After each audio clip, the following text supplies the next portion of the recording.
অগ্নিগর্ভ পরিস্থিতি তৈরি হয়েছে মণিপুরে। বুধবার উত্তর পূর্বের এই রাজ্যের চুরাচাঁদপুর জেলার আদিবাসী সম্প্রদায়ের মিছিল ঘিরেই বিক্ষিপ্ত অশান্তির ঘটনা শুরু হয়।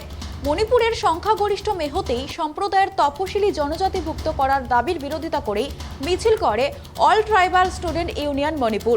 কার্যত মণিপুরের বিক্ষিপ্ত জায়গায় চলছে বিক্ষোভের আগুন।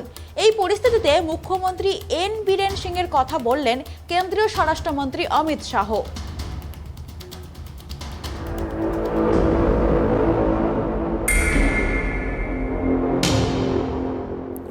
অগ্নিগর্ভ পরিস্থিতি তৈরি হয়ে রয়েছে মণিপুরে।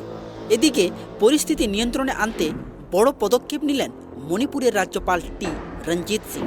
মণিপুরের রাজ্যপাল সমস্ত জেলার জেলা ম্যাজিস্ট্রেট, সাব ডিভিশনাল ম্যাজিস্ট্রেট এবং সমস্ত এক্সিকিউটিভ ম্যাজিস্ট্রেট, স্পেশাল এক্সিকিউটিভ ম্যাজিস্ট্রেটকে নির্দেশ দিয়েছেন যে হিংসায় উস্কানি দানকারীকে গুলি করে মেরে ফেলতে হবে ঘটনাস্থলে।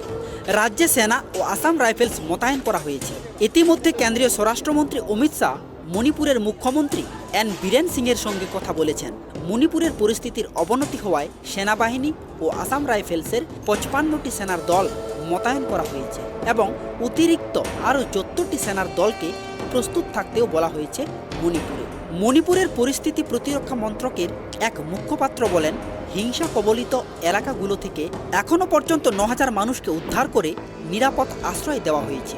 অল ট্রাইবেল স্টুডেন্ট ইউনিয়ন মণিপুরের ডাকা ট্রাইবেল সলিডারিটি মার্চ এর সময় বুধবার চুরাচাঁদপুর জেলার তরবুং এলাকায় উপজাতি মেহতিদের তপশিলি উপজাতি মর্যাদার দাবিতে মণিপুরের বেশ কয়েকটি জেলায় হিংসার ঘটনা ছড়িয়ে পড়ে। হাজার হাজার আন্দোলনকারী এই মিছিলে অংশ নিয়েছিল এবং এরপরই উপজাতি এবং উপজাতিদের মধ্যে সংঘর্ষও শুরু হয়। Bureau report, tribe TV.